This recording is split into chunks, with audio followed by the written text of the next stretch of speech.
इस मतदार संघ में जो इस ऑफिस का उद्घाटन हो रहा है उसके बारे में पहले देखिए, ऐसा है कि इंडिया अलायंस बना था और उस इंडिया अलायंस के बनने से 400 पार वाले 240 पे आ गए और पहली बार उनका जो एक बिल कोई पार्लियामेंट में वापस हुआ है, जो ज्वाइंट पार्लियामेंट्री कमेटी हो गया। हम यही मैसेज देना चाहते हैं कि किसी तरह से भी जो महाराष्ट्र में महाविकास अघाड़ी है उसे सबको साथ लेकर चलना चाहिए।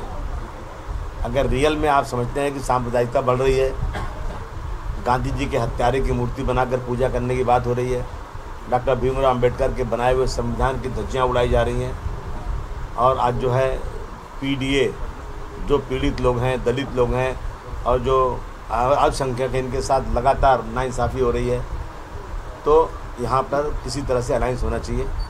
मैं अलायंस में 12 सीटें मांग रहा हूँ। हम बैठेंगे, बात करेंगे। अभी तक कुछ बात हुई नहीं है। अब ये कहना है कि गणपति का त्यौहार ख़त्म होगा उसके बाद फिर बातचीत होगी। यहाँ ऑफिस खोलने का मतलब है समाजवादी पार्टी का ज़रा टेम्पो हाई है आजकल। 5 सीट थी खाली, अभी 37 सीट आई है। देश की तीसरी बड़ी पार्टी बनी है, तो हमें इस पार्टी को नेशनल पार्टी बनाने की पूरी कोशिश करना है।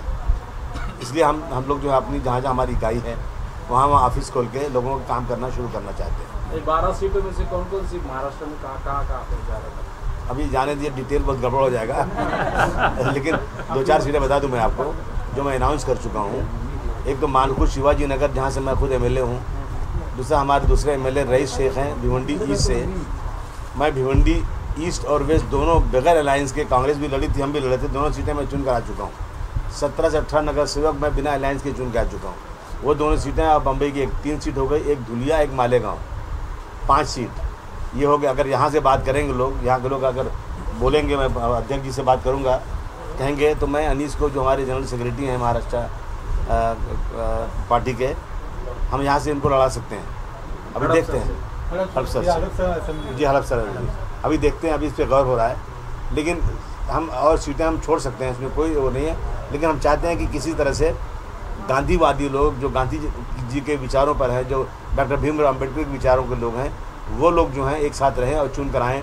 तो उसमें सीटों कोई बात नहीं है। ये बात देखिए, हम यूपी में देने वाले थे, वहाँ हमें कोई बात नहीं, यहाँ हम लेने वाले हैं, देने वाले नहीं। हम छोटी पार्टी यहाँ पर हैं।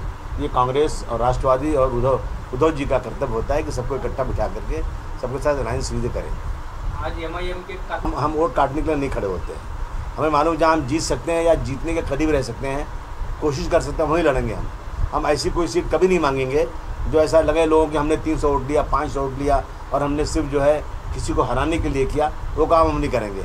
एमआईएम के लोग हमारी पार्टी में आएंगे, बहुत स्वागत है उनका, उनकी भी पार्टी है, वो भी इलेक्शन लड़ाए, हमें कोई एतराज़ नहीं है। लेकिन मैं जनता से कहना चाहता हूँ, ये समय बहुत ख़राब चल रहा है। अब इस देश की अगर सेकुलरिज्म को बचाना है, इस देश के संविधान को बचाना है, तो सबको एक साथ आकर के ना, अगर आत्मा नाम की कोई चीज़ होगी तो गांधी जी की आत्मा, डॉक्टर भीमराव की आत्मा आसमान पे आंसू रोती होगी कि मैंने जिस देश के लिए इतना काम किया, उस देश में आज क्या हो रहा है। आज दलितों का रिजर्वेशन पूरा ख़त्म हो रहा है। देखिए, सारी प्रॉपर्टीज़ देश की बेची जा रही हैं। हम लोग इतने कर्जदार हो चुके हैं, कर्ज पे ब्याज भरते जा रहे हैं। और हमें डर है इस बात का, ईश्वर न करे, अल्लाह न करे, कहीं हमारे हालात ये अपना जो है श्रीलंका जैसे ना हो जाएं और कर्ज बढ़ेगा तो यही होने वाला है। हम गरीबी के दिन थोड़ा गुजार लें, लेकिन कर्ज बंद कर लेना, क्योंकि जो डेवलपमेंट का पैसा आ रहा है सब तो कर्ज, सब ब्याज में चला जा रहा है। भूखते हाथी चलता रहता है, थक चुके बोल के, वही बात रोज़ बोलते रहूँ मैं, और सरकार कुछ करे ही नहीं। मेरी सरकार आए बोले तो मैं बता दूँ क्या हैसियत होती तुम्हारी। इस देश में सांप्रदायिकता को बढ़ावा देने वाले जो लोग सत्ता में बैठे हैं, उनके लोग कुछ भी करें, कहते हैं वो कत्ल भी करते हैं तो चर्चा नहीं होता, हम आप भी भरते हैं तो हो जाते हैं बदनाम। ये रोज़ाना इस तरह की बात करना, वो कहता है सर्व धर्म क्या है, ये कुछ नहीं होता, मुसलमान नफरत करो। तुमको तो शर्म नहीं आती? तुमको 800 साल मुसलमानों ने इस देश में राज किया है। मैं पूछूं, मैं किसी की तारीफ़ नहीं करूं, किसी की बुराई नहीं करता, पूछता हूं कि हिंदुस्तान, भारतवर्ष सोने की चिड़िया कब था, किसके राज में था? मुग़लों के राज में सोने की चिड़िया था, जब हर महिला के पास, हर घर में लोगों के पास सोना था। हमारे देश का जीडीपी 27% था, और हमारे देश की जो वो थी बाउंड्री थी हमारे देश की, हमारा देश अफ़गानिस्तान, बांग्लादेश, बर्मा तक हमारा देश था। और आप जो मुसलमानों के बारे में बात करते हैं, अगर वो लोग ये काम करते, मुसलमानों के बारे नफरत कर रहे हो, मैं बताना चाहता हूँ कि अगर चाहे सीतापुर नाम रखा तो किसके राज्य में रखा गया? उत्तर प्रदेश के अंदर। ये सब आप जो है, आपको 3 नाम बर्दाश्त नहीं है यहाँ पर, एक औरंगाबाद, दूसरा उस्मानाबाद, तीसरा अहमदनगर, 3 नाम है। आपने दल नाम उसको चेंज कर दिया इसलिए कि क्या इससे कोई पेट भरता है क्या? लेकिन ये सब करके सामर्थ्यता बढ़ाते जा रहे हैं। और मैं कहना चाहता हूँ फडणवीस साहब से और अपने हमारे मुख्यमंत्री एकनाथ शिंदे साहब से कि इसको ज़बान बंद करो। अब क्या तो एक्शन का रिएक्शन होता है, एक्शन का रिएक्शन होता अच्छा नहीं होगा, बंद करो इसको। बार बार चिल्लाता रहता है, उसकी ज़बान रोको। ये रोज़ उसको बोलता रहता है इस तरह की चीज़ें। लेकिन नीतीश राणे के पीछे कोई तो भी होगा ना, जो बीजेपी है, पूरी बीजेपी आरएसएस पूरी है, जो जिसकी सरकार उसकी जिम्मेदारी होती है। अगर किसी ने एक नाम ले लिया, औरंगजेब का नाम ले लिया, टीपू सुल्तान का नाम ले लिया, उस पर केस हो रहा है। और ये रोज़ आना जो है एक पूरी कौम को गाली दे रहा है, मस्जिद में घुस के मारेगा, उसकी ताकत है, मार सकता है, मस्जिद में घुस के मारे मालूम पड़ेगा उसको कि क्या रिजल्ट उसका होगा। लेकिन हम सब्र करते हैं कि देने को तो दे सकता था मैं भी गाली, देने को तो दे सकता था मैं भी गाली, मुझको मगर मेरी तहजीब इजाज़त नहीं देती।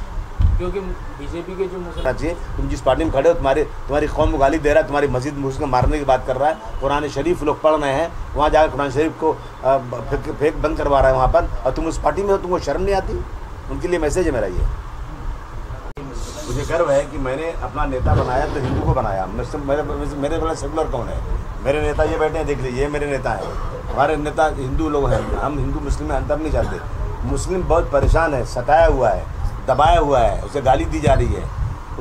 उसकी ज़मीनें जो उसके लोगों ने दान किया है, उस ज़मीन को भी ये लैंड माफिया लोग कब्जा कर देना चाहते हैं, एक नया कानून लाना चाहते हैं। तो मुसलमान देखता है कि मैं किसके पास जाऊँ, तो मुसलमान MIA के पास नहीं जा रहा है, मैं मुसलमानों की पार्टी है। मुसलमान कहाँ जा रहा है? अखिलेश यादव के पास जा रहा है, मुलायम सिंह यादव जी के पास जा रहा है, क्योंकि मुलायम सिंह यादव जी हिंदू और मुसलमान को दोनों 2 आँखों की तरह समझते हैं, इसलिए हम वहाँ जा रहे हैं। इसलिए इन इलाकों में जहाँ मुसलमान दबा कुचला है, वो समाजवादी पार्टी का वोटर है, इसलिए यहाँ पर खड़ा करना चाहते हैं। कोई व्यक्ति 500, 1000, 2000 वोट पाए, पार्लियामेंट में खड़ा हो जाए, जो व्यक्ति सिर्फ कुछ वोट काटने के खड़ा हो, मैं समझता हूँ बीजेपी को जिताने के लिए खड़ा होता है, वोट काटने के लिए। अभी जो काटने के लिए नहीं है। समाजवादी पार्टी एक तो मुसलमानों की पार्टी नहीं है, लेकिन उसने 37 सीटें चुन कर लाई। ये जो चिल्ला रहे हैं, तो 1 सीट इनके पास पूरे देश में। तो हमारी आवाज़ कौन बुलंद कर सकता है? जो लोग पार्लियामेंट में हैं, असेंबली में हैं, हमारी आवाज़ बुलंद कर सकते हैं। और उन्होंने देखा कि आजमाए को आजमाया नहीं जाता। कहते हैं कि एक बार एक पेड़ के अंदर हाथ डाला तो बिच्छू ने काट लिया, तो दोबारा हाथ डालेंगे क्या? अगर जो डाले दोबारा हाथ, एक बार बिच्छू काटा दोबारा, समझ लो। तो लोगों ने देखा कि हमें बिच्छू काट दिया पहले, अब दोबारा हम ऐसा काम नहीं करेंगे।